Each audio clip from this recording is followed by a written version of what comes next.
TPC Podcast. True crime stories, when darkness hides in plain sight. The truth doesn't always reveal itself in headlines or confessions. Sometimes it lurks in hotel bathtubs, on tropical beaches under moonlight, along railroad tracks where no one should have been walking. In the hands of those we trust most, or at the bottom of a garbage chute in a luxury high-rise. These are the stories that refuse to fade. Cases where every answer births new questions, where justice arrived too late or not at all, and where the living are left to piece together what the dead can no longer tell us. Part 1. The fashionista and the fire Sylvie Cachet entered the world in Arlington, Virginia, born to parents who embodied success and creativity in equal measure. Her father, Antonio, was an accomplished otolaryngologist and surgeon. Her mother, Sylvia, expressed herself through the vivid strokes of painting. The Cachet household existed in comfortable affluence, and young Sylvie never wanted for material comforts. But her childhood was anything but stationary. The family's life unfolded across multiple cities and even countries, from Virginia to Lima, from McLean to Peru. Each move brought new schools, new faces, new experiences that would later inform her worldview. From her earliest years, Sylvie exhibited an unmistakable passion for fashion. While other children played with toys, she sketched designs and studied the way fabric moved, the way colors complemented skin tones, the way a well-cut garment could transform someone's entire presence. Fashion wasn't just an interest for Sylvie. It was her calling, her obsession, her future. She dreamed not just of working in the industry, but of becoming a household name, of seeing her creations on runways and in magazines, of building something that would outlast her. Those who knew Sylvie described her with words that painted a picture of someone genuinely good-hearted, generous to a fault, trusting, perhaps too trusting, loyal to those she loved, and she had a particular soft spot for dogs. 2 toy poodles held special places in her home and heart. As she matured into her teenage years, Sylvie attended elite private schools in Washington, D.C., where her intelligence and drive became increasingly apparent. She wasn't contented to simply exist in privileged circles. She wanted to earn her place through talent and hard work. After graduating high school, Sylvie enrolled at Marymount College, fully committed to transforming her childhood dreams into professional reality. She earned her degree in fashion design, but the education didn't stop at the classroom door. Sylvie aggressively pursued internships, determined to learn the industry from the inside. She secured positions at various prestigious houses, including one with Marc Jacobs that gave her invaluable insight into how top-tier fashion operations functioned. Her resume continued to build impressively. Sylvie worked alongside some of the biggest names in the business: Tommy Hilfiger, Victoria's Secret. At Victoria's Secret, she didn't just occupy a position. She rose to become the head of swimwear design, a role that allowed her to exercise creative control over an entire product line. But even as she achieved this success, Sylvie's entrepreneurial spirit whispered that she could do more.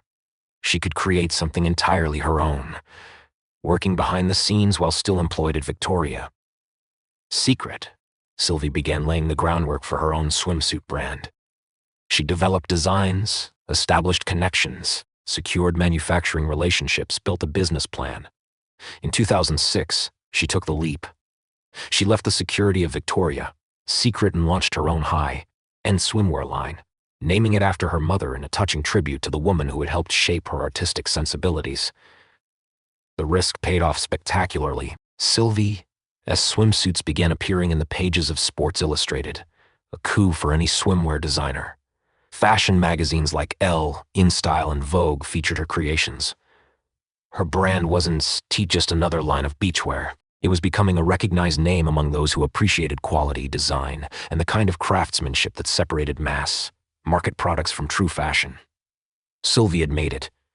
The childhood dreams of that little girl sketching designs had materialized into tangible success, standing at the pinnacle of her professional life. Seeing her creations on runways and in glossy magazine spreads, Sylvie must have felt an immense sense of accomplishment. She had built this empire through her own vision, persistence, and talent. But success in one area of life doesn't guarantee fulfillment in others. Despite her thriving career, Sylvie craved something more fundamental: companionship. She wanted someone with whom she could share her triumphs and struggles, someone who understood her, Someone who could be a true partner in life's journey. In 2010, fate, or what seemed like fate at the time, intervened. Sylvie met a man named Nicholas Brooks under circumstances that would later seem darkly ironic. One of her beloved toy poodles had been struck by a car and required veterinary care. In the midst of this distressing situation, Sylvie and Nicholas crossed paths. The connection was immediate, almost shockingly so. Despite the traumatic circumstances of their meeting, a relationship sparked between them almost instantly. They began seeing each other regularly, and for a while things seemed to be going well. But Nicholas Brooks was not the man Sylvie believed him to be. Nicholas came from impressive lineage, at least on paper. His father, Joseph Brooks, was an Academy Award-winning composer, a man whose talents had earned him recognition at the highest levels of the entertainment industry. Joseph Brooks had made his mark writing, composing, producing, and scoring various commercial jingles and songs. His most renowned work, You Light Up My Life, had earned him numerous accolades and secured his place in music history. The Brooks name carried weight and prestige. Nicholas, however, embodied none of his father's work ethic or talent. He lived a lavish lifestyle entirely subsidized by his father. Success and wealth. Friends and acquaintances described him as a playboy. Someone more interested in pleasure than purpose, more focused on spending money than earning it. Holding down a job seemed beyond his capabilities or interests. Relying on his father's trust fund to maintain his expensive tastes and habits.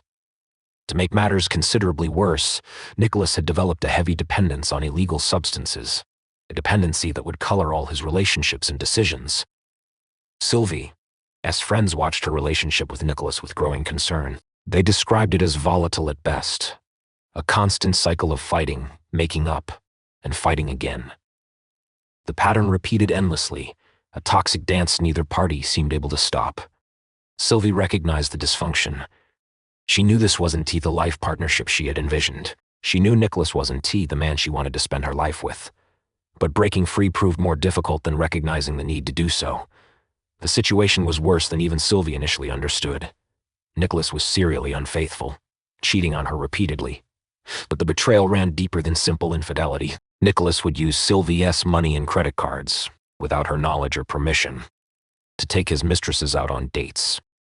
He was funding his affairs with her hard-earned income, adding financial theft to emotional betrayal. The audacity was breathtaking. His misuse of her resources extended even further into disturbing territory. Nicholas used Sylvie's money to hire sex workers, paying for their services with funds he had stolen from her. This wasn't just cheating. This was a comprehensive disrespect and exploitation of someone who had opened her life to him, who had trusted him, who had supported him financially when he contributed nothing. Eventually, inevitably, Sylvie discovered the full extent of Nicholas' deceptions. The day before the events that would end her life, Sylvie sent Nicholas an email that made her feelings unmistakably clear. The message detailed exactly what she knew about his extramarital activities and how he had been spending her money. The tone was one of righteous anger and finality. She was done. Fed up, finished with his antics and lies. The email concluded with Sylvie bidding Nicholas farewell and adding a chilling line telling him to have fun in jail. The email makes clear that Sylvie had been financially supporting Nicholas throughout their relationship. He had transitioned seamlessly from leeching off his father's trust fund to living off his girlfriend's income.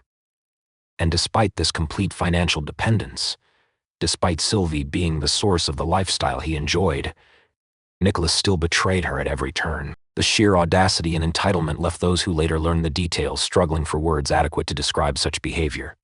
You would think such a devastating email would mark the definitive end of their relationship. Logic suggests that after laying out Nicholas's betrayal so explicitly and telling him to enjoy jail, Sylvie would have cut all contact. But human relationships rarely follow logic, especially toxic ones. Somehow, inexplicably, just one day after sending that damning email, Sylvie and Nicholas met up and went to Soho House in Manhattan on the 9th of December, 2010. They checked into the boutique hotel at approximately 12:30 in the morning. The desk clerk who processed their check-in would later provide crucial testimony about what they observed. Sylvie looked exhausted, worn down in a way that suggested more than just physical tiredness. She confided to the desk clerk that Nicholas was high on drugs and had caused a fire in their previous room by knocking over lit candles. They had managed to extinguish the flames, but the room now reeked of smoke and was uninhabitable. They needed a new room.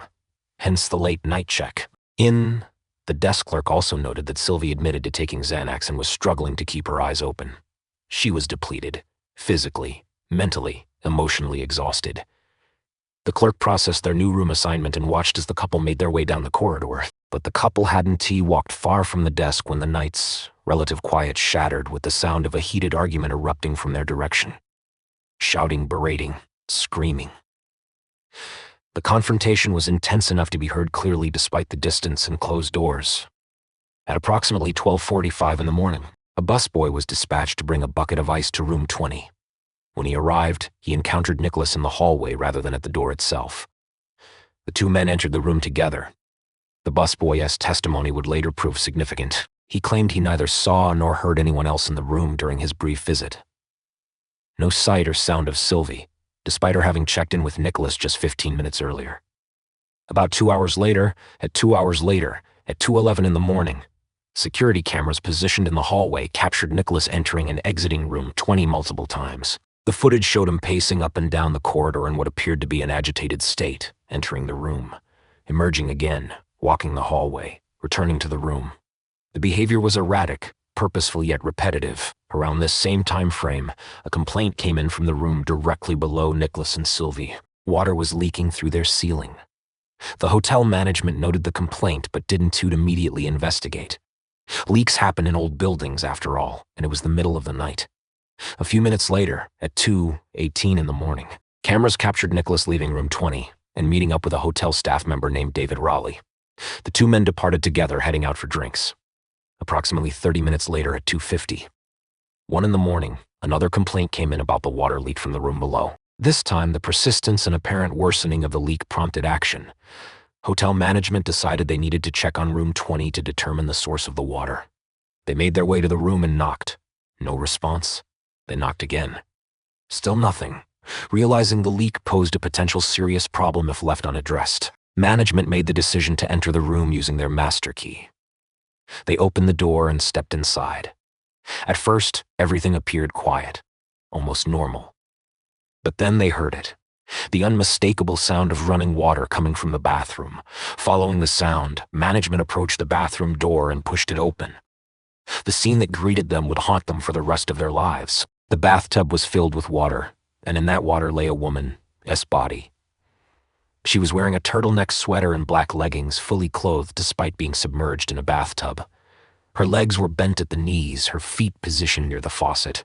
The water ran continuously, overflowing from the tub and creating the leak that had prompted the complaints from below.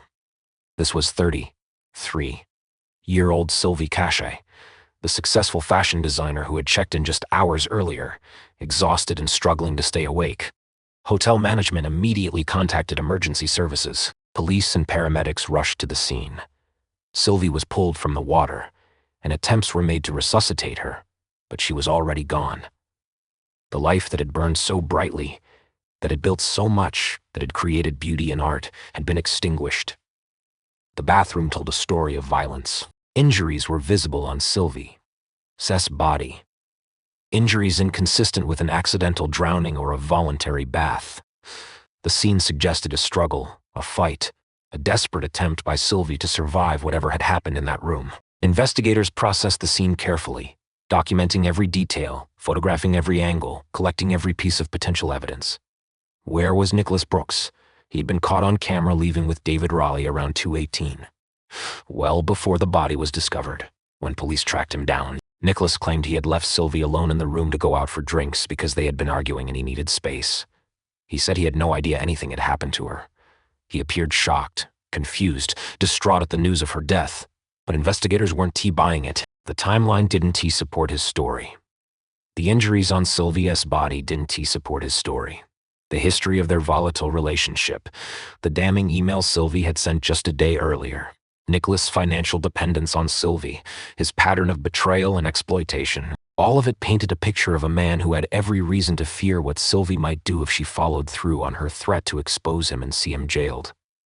The medical examiner's findings confirmed what investigators suspected. Sylvie hadn't accidentally drowned. She hadn't voluntarily gotten into a bathtub fully clothed and somehow slipped under the water. She had been murdered. The injuries indicated she had been strangled, possibly bitten during a struggle, and then held under the water until she drowned. Someone had killed Sylvie Cachet in that hotel bathroom, and the evidence pointed overwhelmingly toward one person. On December 9th, the same day Sylvie's body was discovered by hotel management, Nicholas Brooks was arrested and charged with her murder. He pleaded not guilty to second-degree murder charges and was held awaiting trial. Throughout the investigation and subsequent legal proceedings, Nicholas maintained his innocence. He insisted he had nothing to do with Sylvia's death, that he had left her alive in the room, that someone else must have been responsible. But the prosecution built a devastating case. They presented evidence of Nicholas's financial dependence on Sylvie, of his affairs funded by her money, of his drug addiction and erratic behavior. They presented the email Sylvie had sent threatening to expose him. They presented the timeline from the hotel, the arguments, the suspicious behavior captured on camera, the fact that the busboy saw no sign of Sylvie when he delivered ice to a room where she should have been present. They presented the medical examiner's findings about the nature of Sylvia's injuries and the manner of her death. The defense tried to create reasonable doubt, suggesting that someone else could have entered the room, that the evidence was circumstantial, that Nicholas' drug use and erratic behavior didn't make him a killer. But the pieces fit together too neatly, the evidence too damning. After hearing all the testimony and examining all the evidence, the jury reached their verdict. Nicholas Brooks was found guilty of second-degree murder. The judge sentenced him to the maximum penalty for this charge, 25 years to life in prison. The man who had lived off his father's money and then his girlfriend's money, who had betrayed and exploited the woman who loved him, who had taken the life of someone who had only wanted to find companionship and share her success, would spend the rest of his life paying for his crime. But the story didn't end there. In a twist that seemed almost too dark to be real, additional information emerged about the Brooks family. About a year before Sylvia's murder, Nicholas' father, Joseph Brooks, the celebrated Academy Award-winning composer, was arrested on over 100 counts of sexual assault. The investigation revealed that Joseph had used his position and fame to lure aspiring actresses and singers to his apartment under the pretense of auditions, then drugged and sexually assaulted them. The pattern had continued for years. Joseph Brooks never faced trial for his crimes. In May 2011, while awaiting his day in court, he took his own life in his Manhattan apartment. Father and son, both men who had enjoyed privilege and opportunity, both men who had used and abused those around them, both men whose stories ended in tragedy of their own making. Sylvie Cachet deserved so much better. She deserved to see her brand continue growing. She deserved to find real love with someone who cherished and respected her. She deserved to wake up in the morning and create beautiful things. Instead, her life was stolen in a hotel bathroom by a man who saw her not as a person but as a resource to be exploited, and disposed of when she threatened his comfortable existence. Her death sent shockwaves through the fashion community. Friends, family, and colleagues mourned the loss of someone whose talent and kindness had touched so many lives. Her swimsuit line continued for a time after her death, a testament to the quality of her vision and craftsmanship. But no amount of professional success or artistic legacy can compensate for a life cut short, for dreams unfulfilled, for all the years she should have had. Part 2. Death Island. The images that flooded news broadcasts and social media seemed almost surreal. Police officers in full uniform standing on a beach, not relaxing or patrolling for safety, but investigating a crime scene. Beachgoers continued sipping drinks and sunbathing mere yards away from where 2 bodies had been discovered. The juxtaposition was jarring. This wasn't supposed to happen in paradise, but paradise had been shattered on a small island in Thailand that would soon earn a nickname that would haunt its reputation for years to come: Death Island.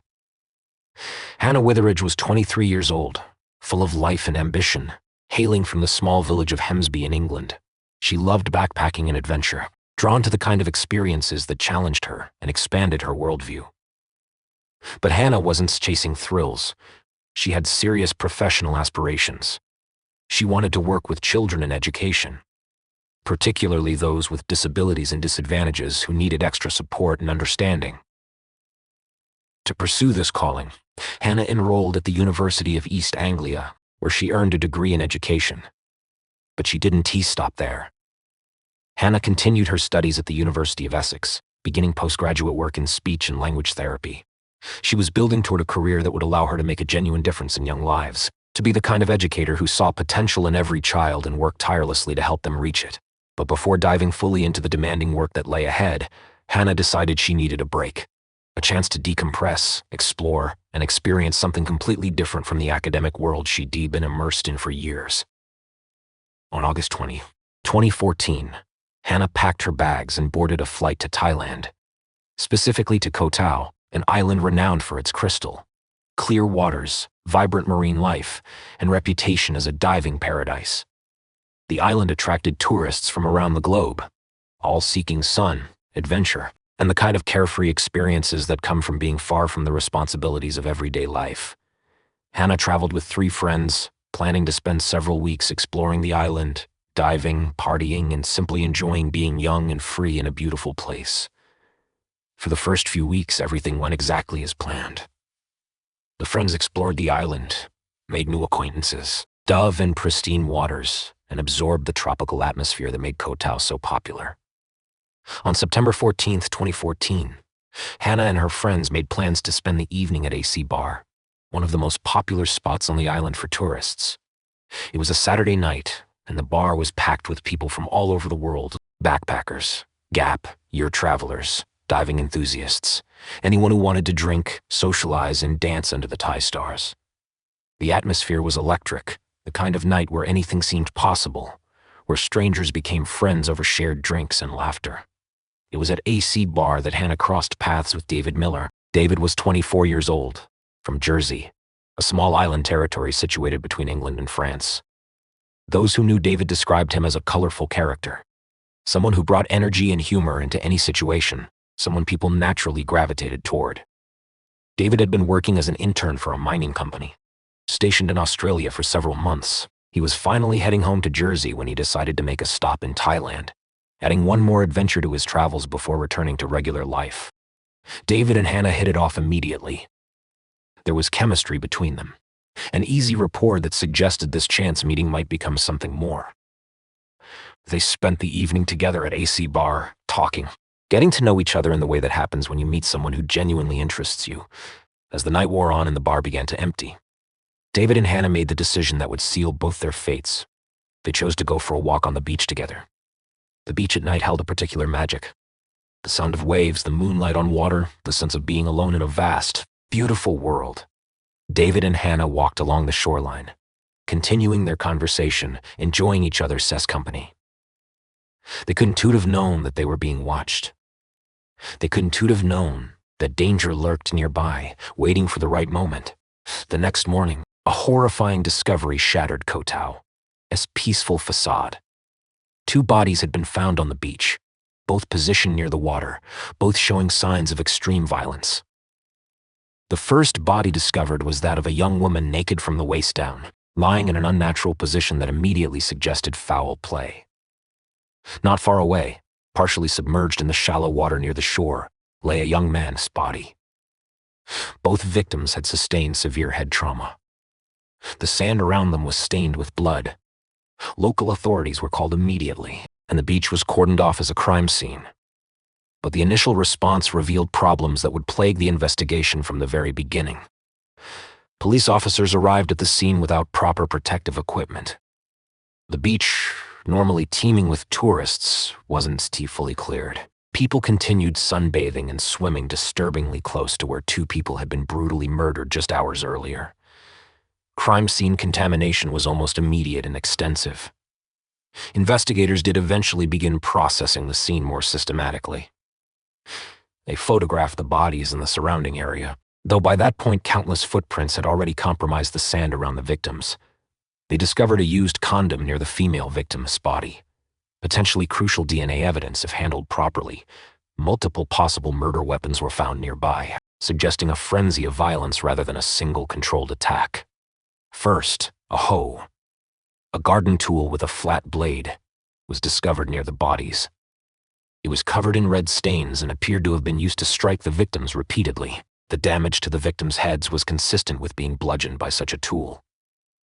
The hoe was collected for DNA testing. Investigators also found a wooden stick or club and other implements that might have been used in the attack. The presence of multiple weapons suggested either multiple attackers or a single attacker who had used whatever was at hand in a sustained, brutal assault. The next critical step was identifying the victims. Given that Koh Tao was a small island with a limited population, and given the victims' appearances suggesting they were foreign tourists, this process moved relatively quickly. The male victim was identified as David Miller, the young man from Jersey who had stopped in Thailand on his way home from Australia. The female victim was Hannah Witheridge, the aspiring speech therapist from England who had come to the island with friends for a vacation before starting her career in earnest. Two young people with bright futures ahead of them had been savagely murdered on a beach that was supposed to be paradise. The news exploded across international media. British news outlets covered the story extensively. 2 UK citizens had been killed abroad under brutal circumstances. Thai authorities faced enormous pressure to solve the case quickly. Tourism was Thailand's economic lifeblood, and Koh Tao in particular relied heavily on its reputation as a safe, beautiful destination for backpackers and divers. Stories of murders on the beach threatened to destroy that reputation. If word spread that the island was dangerous, that killers roamed freely, the tourism industry would suffer catastrophically. The Thai police chief found himself receiving daily phone calls from the Prime Minister, demanding updates on the investigation and asking when arrests would be made. The pressure was intense, perhaps too intense. Rather than conducting a thorough, methodical investigation that might take weeks or months, authorities felt compelled to produce results immediately. They needed to demonstrate control, to show that the killers had been caught, to reassure tourists that Koh Tao was safe. DNA samples were collected from both victims' bodies and sent for testing. This should have been a straightforward process that could help identify the perpetrator or perpetrators. But what followed would become one of the most controversial aspects of the entire case. Within days, a time frame that struck many observers as suspiciously fast, Thai police announced they had identified suspects. 3 Burmese migrant workers living on Koh Tao became the focus of the investigation. Their names were Wei Fio, Zaw Lin, and Ma Ma. All 3 worked low-wage jobs on the island, part of the large population of Myanmar nationals who came to Thailand seeking better economic opportunities. On the night of the murders, all 3 had been on the beach, drinking and socializing not far from where David and Hannah were walking. According to police statements, the 3 men were brought in for questioning. Ma told investigators that he had been drinking with Wei Fio and Zaw Lin on the beach that night, but had left them to return home before the murders occurred. When he arrived home, he claimed, he found his 2 friends asleep. The next day, when police questioned Zaw Lin, the interrogation took an odd turn. Investigators seemed more interested in how Zaw Lin had entered Thailand illegally than in the actual murders of David and Hannah. Eventually, police eliminated Ma Ma from suspicion, stating that he had left the beach before the murders took place. That left Wei Fio and Zaw Lin as the primary suspects. And then came the confessions. According to Thai police, both Wei Fio and Zaw Lin confessed to raping and murdering Hannah Witheridge and killing David Miller. The confessions described how the 2 men had seen the couple on the beach, how they had attacked David and beaten him to death with the hoe and other weapons, and how they had then sexually assaulted and killed Hannah. Case closed, the police announced.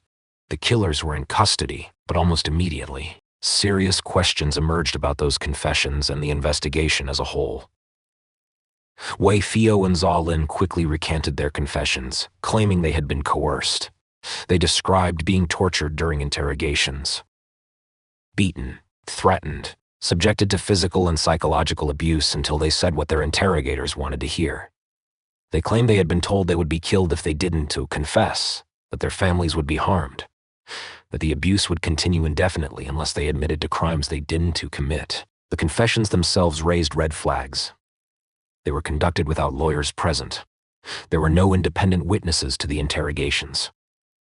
The suspects had limited understanding of Thai and were questioned without proper translation assistance. The entire process violated basic standards for criminal investigations and suspect rights. International human rights organizations took notice. Amnesty International and other groups called for an independent investigation, expressing serious concerns about the treatment of the suspects and the integrity of the investigation. The British government, under pressure from David and Hannah, as families and from public outcry, also pushed for greater transparency and proper investigative procedures.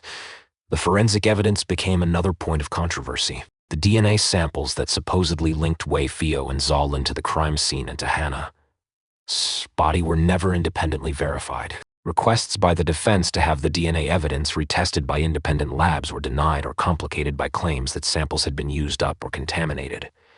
The chain of custody for the DNA evidence was murky at best. Critical questions about when samples were collected, how they were stored, who had access to them, and whether proper testing procedures were followed went unanswered, or were answered with evasive, contradictory statements. Witnesses who came forward with information that contradicted the official narrative were allegedly ignored or threatened. Some claimed to have seen other people near the crime scene that night, people who matched descriptions of wealthy, connected Thai nationals rather than migrant workers. But these leads weren't pursued.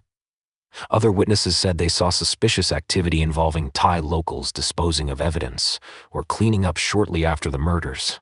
Again, these claims weren't investigated thoroughly. A particularly disturbing allegation emerged regarding the son of a wealthy local family.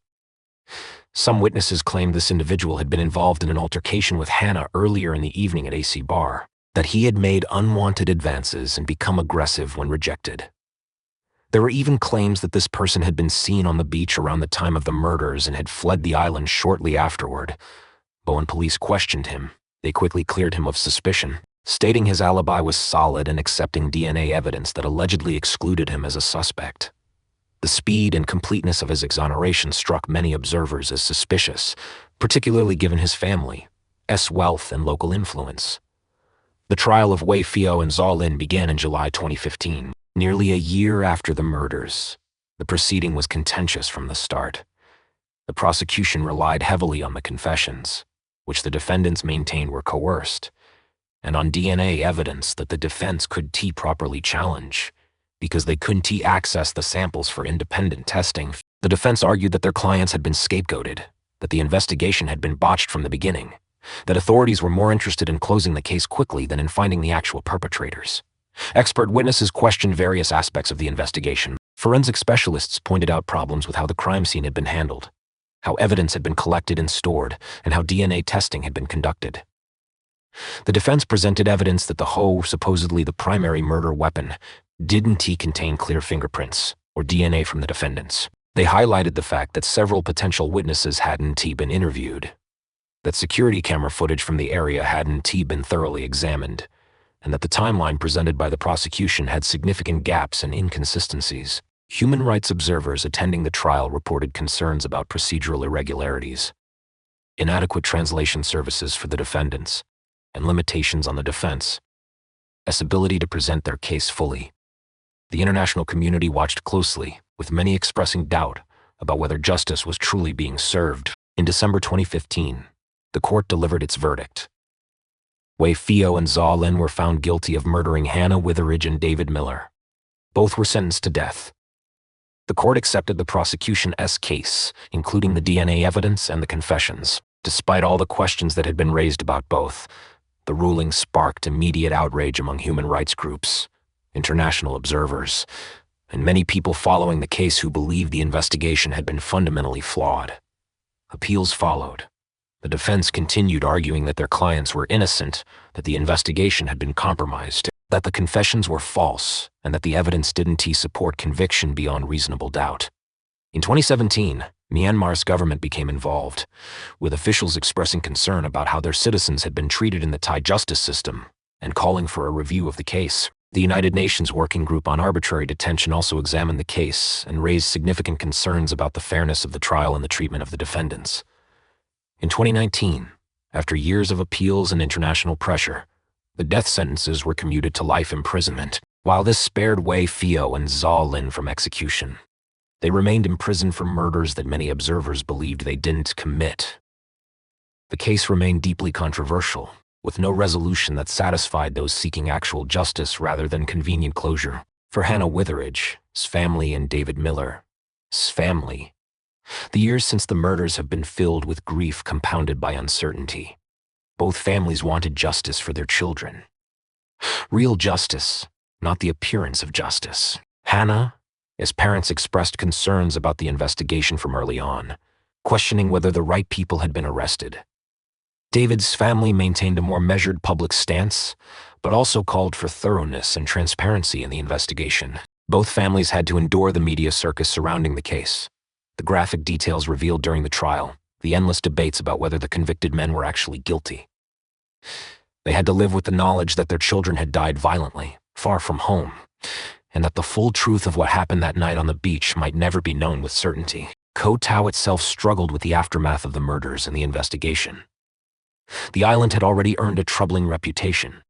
Multiple tourist deaths had occurred there over the years, some under suspicious circumstances. Some were officially ruled accidents or suicides despite evidence suggesting otherwise. The pattern had led to the island's grim nickname, Death Island. The murders of David and Hannah and the controversial investigation that followed cemented that reputation in the international consciousness. Tourism to Koh Tao did decline in the immediate aftermath of the murders, though the island eventually began recovering as time passed and media attention faded. But for those who followed the case closely, who read the investigation reports, who understood the many unanswered questions, Koh Tao would forever be associated with injustice as much as with beaches and diving. The truth about what happened to David Miller and Hannah Witheridge on that beach in September 2014 remains contested. Were Wei Fio and Zhao Lin truly guilty? And were the problems with the investigation merely procedural sloppiness rather than evidence of wrongful conviction? Or were two innocent men imprisoned for life because Thai authorities needed to solve the case quickly, regardless of whether they had the right suspects? Did wealthy, connected individuals escape justice because of their status and influence? Were witnesses silenced or ignored because their testimony would have complicated the narrative authorities wanted to present? These questions continue to haunt the case. What is certain is that two young people with promising futures were brutally murdered, that their families were left to grieve without clear answers, and that the investigation was so fundamentally compromised that absolute certainty about what happened may never be achievable. The case stands as a reminder of how easily justice can be derailed when outside pressures and institutional failures compromise the careful, methodical work that solving complex crimes requires. Part 3. The railroad tracks. The town of Berkeley County, South Carolina, had its share of problems like any community. But it wasn't the kind of place where tragedy struck with any frequency. It was a relatively quiet area where people knew their neighbors, where families raised children, where life moved at a steady, predictable pace. So when a shocking discovery was made along the railroad tracks in January 2008, the entire community reeled from the horror of it. Katie Major was a young mother, just 26 years old, with her whole life ahead of her. She had a 10-month-old daughter named River Lynn, a beautiful baby girl who represented everything hopeful and innocent in the world. Katie was married to Aaron Major, and by all external appearances, they seemed like a typical young family trying to build a life together. Aaron worked a stable job, and Katie focused on caring for their infant daughter while managing their household. But beneath the surface of normalcy, there were tensions. Those close to Katie knew she had been struggling emotionally. The transition to motherhood hadn't been easy for her.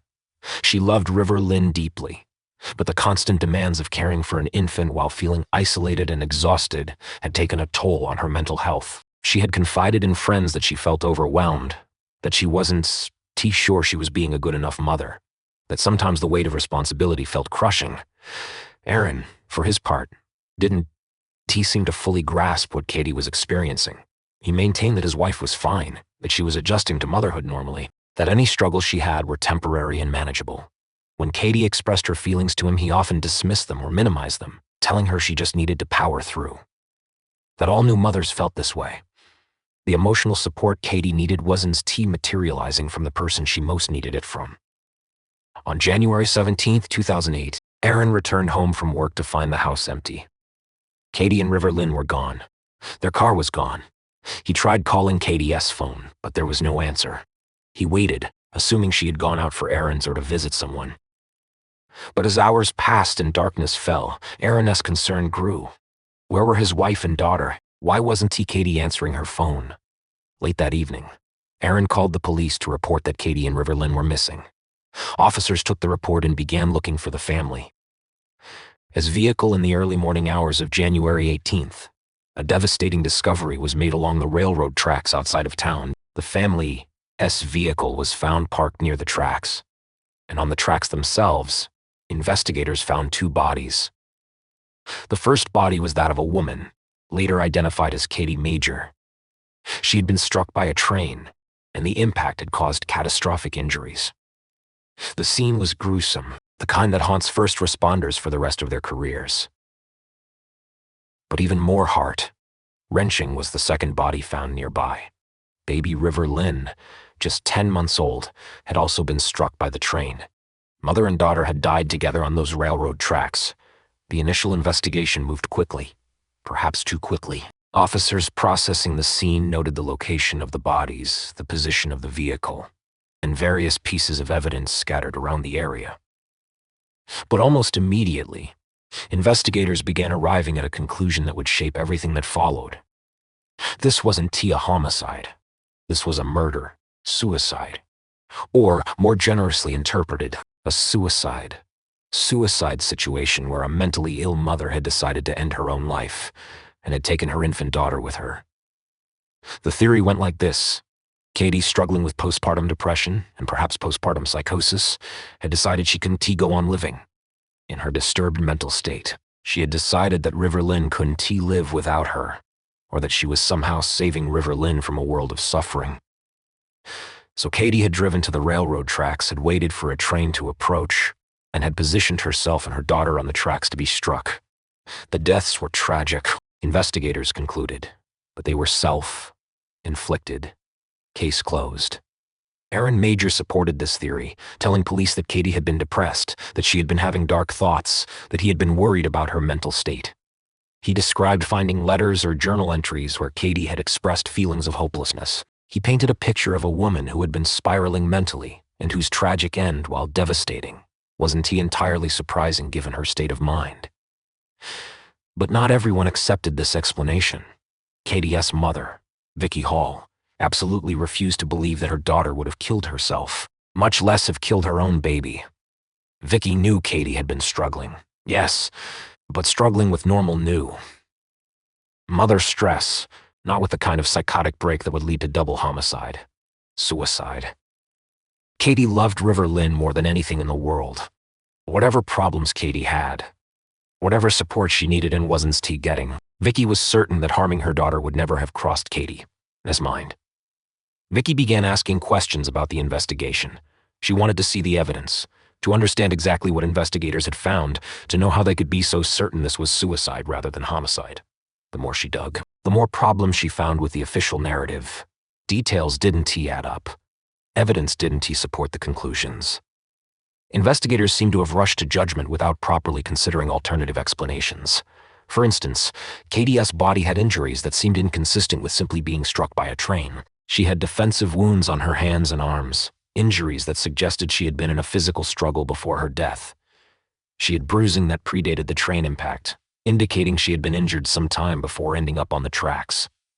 When Vicky pushed investigators to explain these injuries, she received vague, unsatisfying responses about Katie possibly having injured herself in various ways, or about post-mortem changes to the body, or about how impact trauma could create confusing injury patterns. The positioning of the bodies also raised questions. The way Katie and River Lynn were found suggested they might have been placed on the tracks rather than having positioned themselves there. The distance between their bodies, the angles at which they had been struck. Various technical details about the scene all pointed towards something more suspicious than a simple suicide. Katie's vehicle was another source of concern. It was found parked near the tracks with the keys inside, but there were aspects of how it was positioned and what was inside it that didn't match the suicide theory. Witnesses came forward claiming they had seen Katie's vehicle being driven erratically in the hours before the bodies were discovered. But the driver didn't appear to be Katie. Other witnesses reported seeing a man near the tracks around the time the deaths would have occurred. Most troubling to Vicky was the timeline. Based on when the train that struck the bodies had passed through, based on when Katie was last seen alive, based on various pieces of evidence about timing, there appeared to be a gap, a period during which something happened to Katie and River Lynn before they ended up on the tracks. What had occurred during that gap? Where had they been? Who had they been with? Vicky hired a private investigator to review the case. The investigator uncovered additional problems with the official investigation. Crime scene photos revealed evidence that hadn't been properly collected or analyzed. Potential witnesses hadn't been interviewed. Basic forensic work that should have been standard procedure had been skipped or performed inadequately. The private investigator's conclusion was stark. This case had been mishandled from the beginning, and the suicide ruling was not supported by the actual evidence. Armed with this information, Vicky Hall began a years long campaign to have the case reopened. She contacted media outlets, went on television, spoke to anyone who would listen about the injustice of what had happened to her daughter and granddaughter. She wasn't trying to sensationalize the tragedy. She was a grieving mother and grandmother who genuinely believed that Katie and River Lynn had been murdered, and that the killer had gotten away with it because investigators had been too quick to accept the easier explanation. As campaign gained traction, attention began focusing on Aaron Major. Those who suspected foul play rather than suicide pointed to several concerning facts about Aaron. His behavior in the immediate aftermath of the death struck some as odd.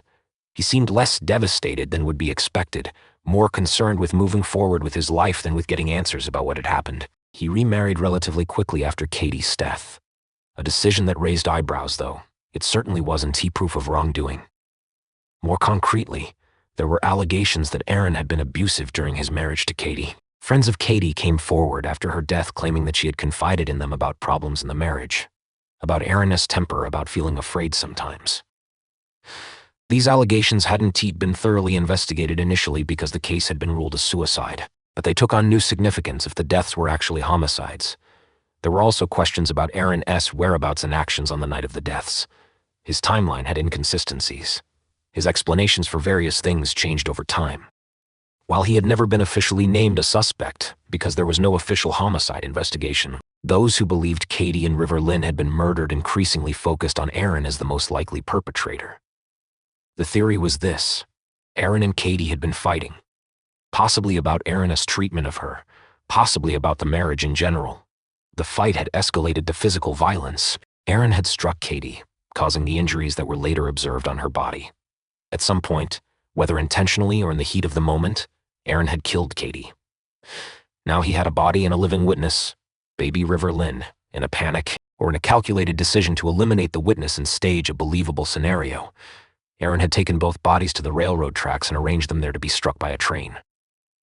Then he had returned home, disposed of any evidence, and waited an appropriate amount of time before calling police to report them missing. This theory would explain the defensive wounds on Katie's body, the suspicious timeline, the positioning of the bodies, the witnesses who reported seeing the vehicle being driven strangely, and Aaron's subsequent behavior. But it was still just a theory, one that Aaron vehemently denied and that prosecutors had never charged him with, because the case remained officially closed as a suicide. In 2018, a full decade after the deaths, Vicki Hall's persistence finally paid off. The Berkeley County Sheriff's Office announced they were reopening the investigation into the deaths of Katie Major and River Lynn Major. The announcement came after years of pressure from Vicki, from media coverage of the case, and from growing recognition that the original investigation had been flawed. A new team of investigators began reviewing all the evidence with fresh eyes. They re-interviewed witnesses, examined crime scene photos that had never been properly analyzed, consulted with forensic experts about the injuries on Katie's body, and looked at all the information that had been dismissed or overlooked in the original investigation. The case was officially reclassified from suicide to undetermined, a significant change that acknowledged the questions about what had really happened. As of the most recent updates, the investigation remains ongoing. No arrests have been made. Aaron Major has not been charged with any crime, and he maintains his innocence, stating that his wife killed herself and took their daughter with her. A tragedy he has had to live with. Vicki Hall continues to push for answers, for justice, for someone to be held accountable for what she believes was the murder of her daughter and granddaughter. The case of Katie and River Lynn Major illustrates how devastating it can be when an investigation is rushed, or when investigators make premature conclusions that shape everything that follows. If the deaths truly were homicides, the first 48 hours, the critical period when evidence is freshest and witnesses' memories are clearest, were completely wasted because investigators had already decided what had happened. By the time the case was reopened, a decade had passed. Memories had faded. Evidence had been lost or contaminated. The chance of getting definitive answers had diminished significantly. For Vicki Hall, every day that passes without resolution is another day of torment. She visits the graves of Katie and River Lynn regularly, promising them that she won't give up, that she'll keep fighting until the truth comes out and justice is served. She has devoted her life to this cause, transforming her grief into action, refusing to let the world forget about two lives that ended too soon on railroad tracks in South Carolina. Whether the truth will ever be definitively established remains uncertain. But what is certain is that Katie Major and her baby daughter River Lynn deserved better than they got. Better protection in life, better investigation in death, better justice in the years that followed. They deserved to be safe, to be loved, to grow old together. Instead, they died together on a cold night in January, and the full story of why and how may never be completely known. Part 4, 216 Wounds. Dunedin, New Zealand, prided itself on being a university town, a place of learning, culture, and intellectual pursuit. The University of Otago attracted bright students from across New Zealand and around the world. It was supposed to be a place where young people flourished, where they discovered their passions and built the foundations for successful lives. For Sophie Elliott, a 22-year-old economics student, the university represented exactly that kind of opportunity and promise. Sophie was intelligent, driven, and well-liked by those who knew her. She came from a loving family. Her mother, Leslie Elliott, was deeply involved in Sophie's life and took pride in her daughter's accomplishments and ambitions. Sophie had done well in her studies and was preparing to graduate soon. She had secured a position as an economic analyst in Wellington, the capital city. It was a prestigious job, the kind that many graduates competed for.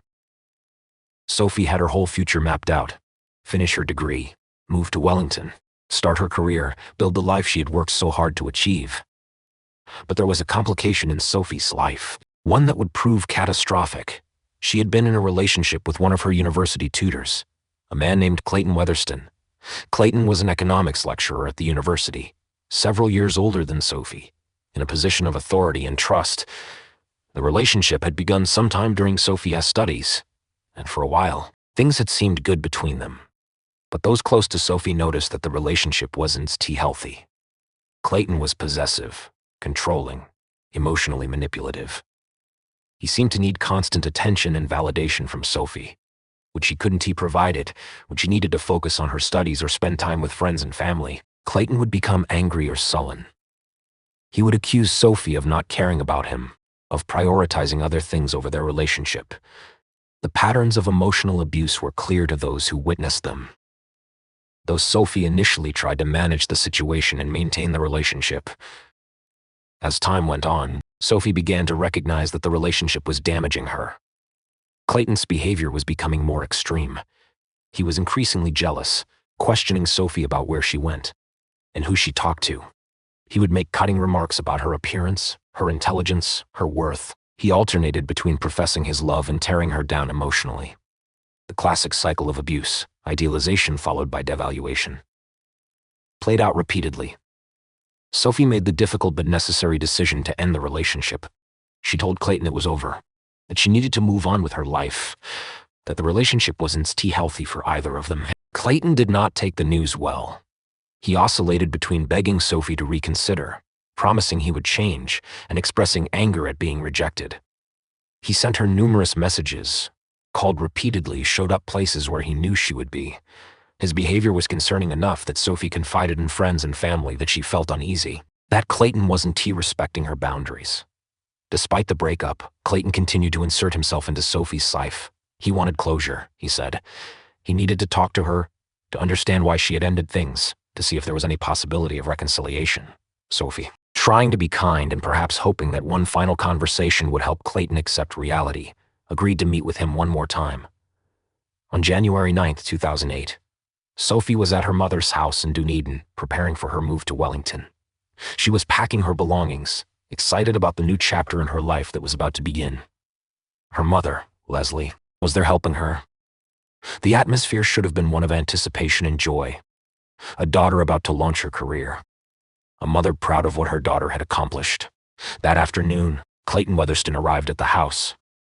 Sophie had agreed to see him one final time, to have the closure conversation he claimed he needed. Leslie let Clayton in, and Sophie spoke with him in her bedroom while Leslie continued with tasks elsewhere in the house. At first, everything seemed calm. The conversation appeared to be proceeding civilly. Then Leslie heard sounds that made her blood run cold. Screaming thuds, the unmistakable sounds of a violent struggle. Leslie rushed towards Sophie's bedroom. But before she could reach it, Clayton emerged from the room and blocked her way. His appearance was shocking. He was covered in blood, breathing heavily, his clothes disheveled. Leslie tried desperately to get past him, to reach Sophie, but Clayton prevented her from entering the room. In those horrifying moments, Leslie knew something terrible had happened to her daughter. She screamed for help, tried to push past Clayton, did everything she could to reach Sophie. Clayton said nothing, just stood there blocking the doorway, blood, soaked and silent. Eventually, he left the house, walking away from the scene of what he had just done. Leslie finally was able to enter Sophie's bedroom. The sight that greeted her would haunt her for the rest of her life. Sophie lay on the floor, covered in blood, her body bearing the evidence of an incredibly brutal, sustained attack. Leslie immediately called emergency services, begging them to hurry, to send help, to save her daughter. But even as she made the call, some part of her must have known it was too late. No one could survive what had been done to Sophie. Paramedics and police arrived within minutes. They found Sophie Elliott dead in her bedroom, the victim of one of the most vicious homicides New Zealand had seen. The medical examiner's subsequent report would reveal the full horror of what Clayton Weatherston had done. Sophie had been stabbed 216 times, 216 separate wounds. The attack had been relentless, frenzied, sustained over a period of time that must have felt like an eternity. The wounds were everywhere. Her chest, her abdomen, her neck, her face, her arms, her legs. Clayton had used scissors and a knife to inflict this damage, stabbing Sophie over and over and over again, long past the point when she would have lost consciousness, long past the point when death was assured. The sheer number of wounds indicated a level of rage and hatred that was difficult to comprehend. This wasn't a crime of passion in the sense of a momentary loss of control. This was sustained, deliberate infliction of maximum suffering. Clayton Weatherston was arrested the same day. There was no question about who had killed Sophie. Leslie had seen him leaving the bedroom. He had been covered in Sophie's blood, and he didn't deny having been at the house. But Clayton's defense strategy would shock and outrage those following the case. Rather than claiming innocence or temporary insanity, Clayton's lawyer argued something called provocation. The argument was that Sophie had provoked Clayton to such an extent that he had lost control and killed her, but that her provocation reduced his culpability for the murder. According to this defense theory, Sophie had said and done things during their final conversation that had triggered Clayton's violent response, and therefore he should not be held fully responsible for his actions. Clayton took the stand in his own defense and spent hours detailing his version of events. He painted Sophie as manipulative, cruel, emotionally abusive toward him. He claimed she had taunted him about moving on with her life, that she had said hurtful things about their relationship, that she had pushed his buttons knowing it would upset him. He portrayed himself as the real victim, a man driven to violence by a woman who had mistreated and provoked him. The courtroom listened in disbelief as Clayton described stabbing Sophie repeatedly while claiming he had been provoked into doing so. He showed no remorse for Sophie, instead focusing on justifying his actions and explaining why Sophie bore responsibility for what had happened to her. His testimony was cold, calculated, and focused entirely on his own feelings and perspectives, rather than on the life he had taken or the family he had destroyed. The prosecution systematically dismantled this defense. They presented evidence of Clayton's controlling, abusive behavior during the relationship. They showed that Clayton had been the aggressor, the manipulator, the one who couldn't accept rejection. They argued that the number and nature of Sophie's wounds proved this wasn't a momentary loss of control triggered by provocation. This was a deliberate, sustained attack by someone intent on inflicting maximum harm. The provocation defense was particularly galling to Sophie's family, friends, and advocates for domestic violence victims. The legal concept of provocation essentially allowed defendants to claim that the victim had caused their own death by saying or doing something that triggered the killer. It placed blame on the victim and reduced the killer's responsibility. In Sophie's case, it meant Clayton was arguing that she deserved to be stabbed 216 times because she had hurt his feelings during a conversation. The jury deliberated and returned with their verdict, guilty of murder. They rejected the provocation defense entirely. Clayton Weatherston was convicted of murdering Sophie Elliott and was sentenced to life in prison with a minimum non-parole period of 18 years. The judge, in handing down the sentence, noted the brutality of the crime and Clayton's complete lack of remorse. But Sophie's mother, Leslie Elliott, wasn't satisfied with just the conviction. She became a fierce advocate for changing New Zealand's laws around provocation as a defense in murder cases. She argued that the provocation defense was fundamentally unjust, that it allowed killers to blame their victims, that it provided a legal framework for excusing intimate partner violence. Leslie channeled her grief into activism, speaking publicly about Sophie's case, about the need for legal reform, about the importance of taking domestic violence seriously. Leslie's advocacy, combined with public outrage over how the provocation defense had been used in Sophie's case, led to real change.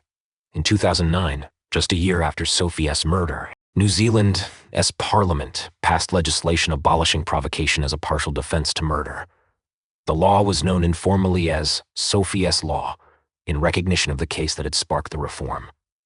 Leslie Elliott had achieved something remarkable. She had turned her daughter's death into a catalyst for legal change that would protect future victims.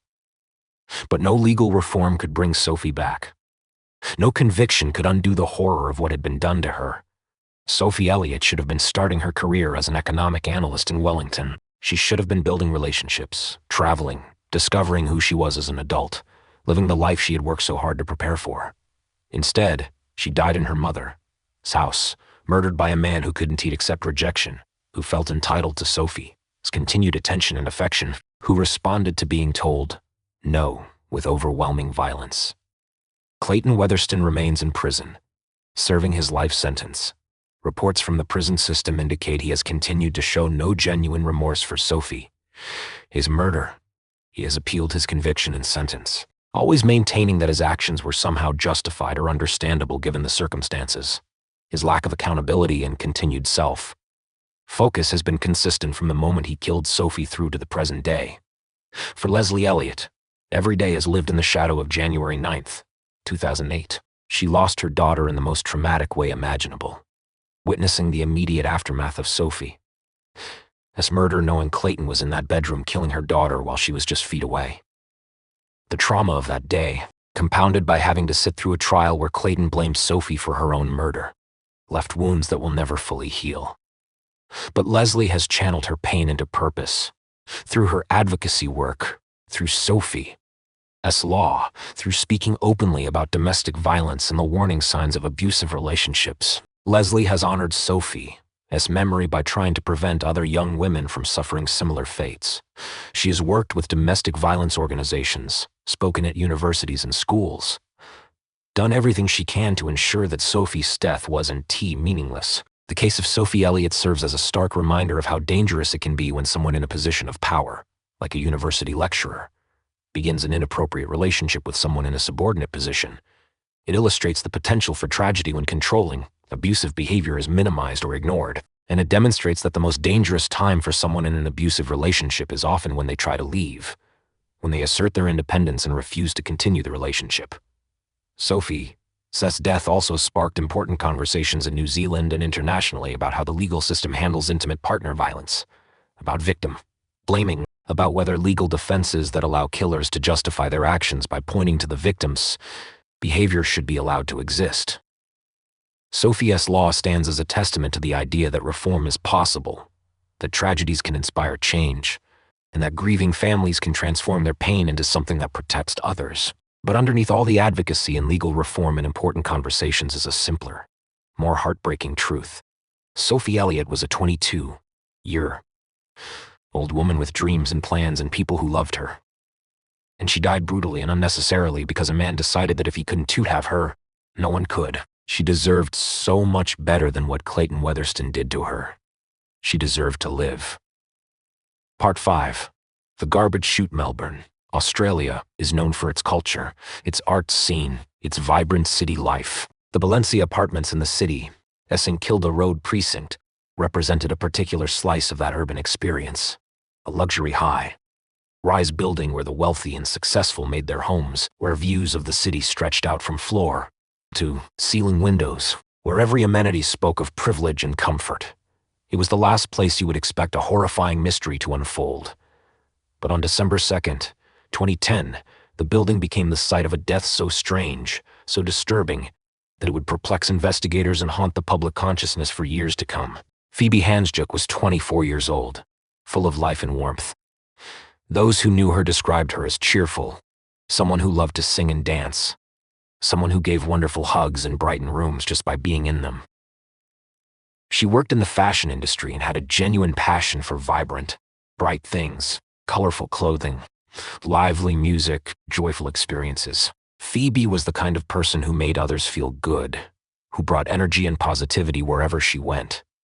She was in a relationship with Aunt Hample, a man whose family had significant wealth and social connections in Melbourne.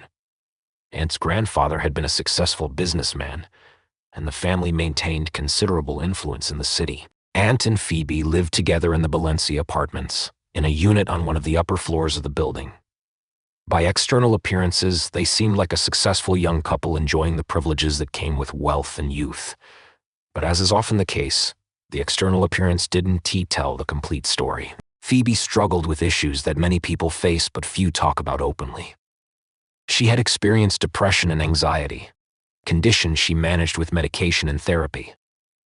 She also used alcohol, sometimes to excess, as a coping mechanism for dealing with her emotional struggles. Friends later reported that Phoebe had seemed more down than usual in the weeks before her death, that she had been going through a difficult period. On December 2, 2010, Aunt Hample was out of town on business. Phoebe was alone in the apartment. She had been drinking that day and had taken some of her prescribed medication. Based on later toxicology reports, she was significantly intoxicated, not falling, down drunk necessarily, but definitely impaired. What happened next would become one of the most debated and controversial sequences of events in recent Australian criminal history. At some point during that day, Phoebe Hansjuk ended up in the building, a garbage chute. Not near it, not stuck in a door leading to it. Actually inside the garbage chute itself, a narrow vertical shaft that ran from the upper floors of the building down to the trash compactor in the basement. And then, somehow Phoebe fell or was pushed or climbed down that chute, descending 12 floors through a space barely wide enough for a human body, until she reached the bottom and became wedged in the compactor area. The garbage chute system in the Valencia apartments worked like those in many high-rise buildings. Residents would open a small door on their floor, dispose of their trash by pushing it into the chute, and gravity would carry it down to the basement where it would eventually be compacted. The chute itself was approximately 14 inches wide, about as wide as a standard sheet of paper is long. For reference, that is narrower than most adults' shoulder width. Phoebe's body was discovered when building maintenance noticed that something was blocking the garbage chute. Initially, they likely assumed it was a large item someone had tried to dispose of improperly, something that had gotten stuck during its descent. When they investigated further and realized there was a body wedged in the compactor area at the bottom of the chute, they immediately called emergency services. Police and paramedics arrived at the scene. The recovery of Phoebe's body was challenging given where and how it was positioned. Once she was removed from the chute, the reality of the situation became clear. Phoebe Hansjuk, a 24-year-old woman, had somehow ended up inside a garbage chute and had fallen 12 floors to her death. The question that would dominate the investigation and subsequent inquests was simple but profound. How? The police began investigating immediately. They examined Phoebe's apartment, looking for signs of a struggle or evidence of what might have happened. They reviewed security camera footage from the building, trying to establish Phoebe's movements on the day of her death and see if anyone else had been with her. They interviewed Aunt Hample extensively about his relationship with Phoebe, about any problems they might have been having, about where he was when Phoebe died. They spoke with Phoebe, as friends and family, building a picture of her life, her mental state, her struggles. The initial police conclusion was that Phoebe's death was likely a suicide. The theory was that Phoebe, struggling with depression and intoxicated by alcohol and medication, had decided to end her life and had chosen to do so by climbing into the garbage chute and allowing herself to fall. According to this explanation, Phoebe had opened the garbage chute door on her floor, somehow maneuvered her body into the narrow opening, and then dropped down the shaft to her death. But almost immediately, serious questions emerged about this suicide theory. The most obvious problem was the size of the chute opening. How could a fully grown adult woman fit through an opening approximately 14 inches wide? The police conducted tests with similarly sized people to see if it was physically possible. The results were inconclusive. Some people of Phoebe's approximate size could potentially squeeze through the opening with significant effort, though it would be extremely difficult, uncomfortable, and require deliberate maneuvering. Phoebe App's family absolutely refused to accept the suicide conclusion. They argued that Phoebe, despite her struggles with depression, had not been actively suicidal. She had been making plans for the future, talking about things she wanted to do, showing interest in life. While she had her down periods, there was no indication she was planning to harm herself, let alone in such a bizarre and horrific manner. The family also pointed out numerous aspects of the scene and circumstances that didn't fit with suicide. Phoebe's injuries were consistent with falling down the chute. Yes, but there were other injuries and details that raised questions. There was no suicide note. Phoebe hadn't said goodbye to anyone or given any indication she was planning to die. The method itself was so unusual, so strange, that it was difficult to believe someone would choose this way to end their life when so many other, simpler methods existed. As the family pushed for more thorough investigation, attention began to focus on Phoebe's relationship with Aunt Hample. Friends came forward with information suggesting the relationship had not been as perfect as it appeared externally. There were allegations that Aunt could be controlling, that he had a temper, that there had been arguments and tension between him and Phoebe. Some people close to Phoebe said she had expressed concerns about the relationship, that she had been thinking about ending things with Aunt but was conflicted about it. The question arose, could someone else have been involved in Phoebe's death? Could she have been killed and her body placed in the garbage chute to make it look like suicide or an accident? The police investigated this possibility but found no concrete evidence to support it. Aunt Hample had a solid alibi.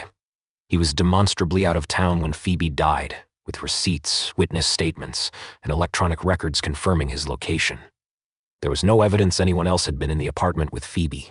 No signs of forced entry, no indication of a struggle, no witnesses reporting suspicious activity. The case went to a coroner's inquest, a formal investigation to determine the circumstances and cause of death. The inquest heard testimony from police investigators, from experts who examined the physical evidence, from Phoebe's friends and family, from Aunt Hample. The inquest examined all the available evidence, considered various theories about what might have happened, and ultimately reached a conclusion that many found unsatisfying. The coroner ruled that Phoebe's death was accidental. The finding was that Phoebe, while heavily intoxicated on alcohol and medication, had somehow ended up in the garbage chute and had fallen to her death, but that this was not a deliberate suicide, nor was there evidence of third-party involvement. The theory presented was that perhaps Phoebe had been disposing of garbage and had somehow fallen into the chute accidentally, or had climbed partially into it for some reason, perhaps to retrieve something, and had lost her grip or become stuck and fallen. This accidental death finding satisfied almost no one. Phoebe's family rejected it, arguing it made no logical sense and that the investigation had been inadequate. How do you accidentally fall into a garbage chute?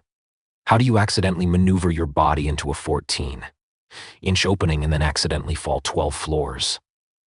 The physics and logistics of such an accident seemed implausible. Others continued to suspect suicide despite the coroner's ruling, pointing to Phoebe's history of depression, her intoxication at the time of death, and the absence of evidence suggesting anyone else was involved. But even those who believed it was suicide acknowledged that the method was extraordinarily strange, and that there were aspects of the case that didn't quite add up. A small but vocal group continued to believe that Phoebe had been murdered, and that the investigation had failed to properly pursue this possibility. They pointed to the Hample family's wealth and influence, suggesting that perhaps those connections had resulted in less scrutiny than the case deserved.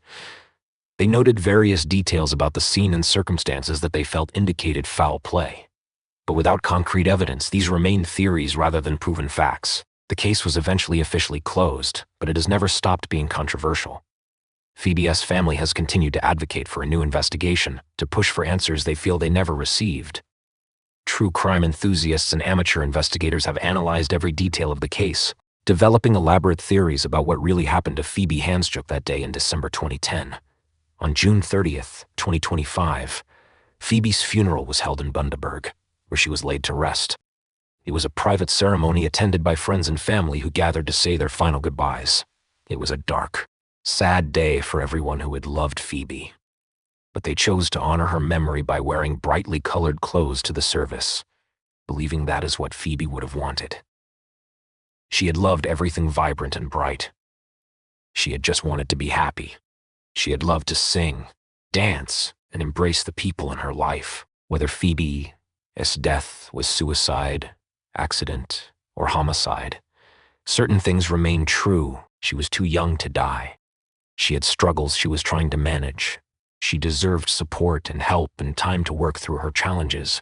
She deserved to find peace and happiness. Instead, her life ended in a garbage chute in a luxury apartment building, in circumstances that remain disputed and unclear years after her death.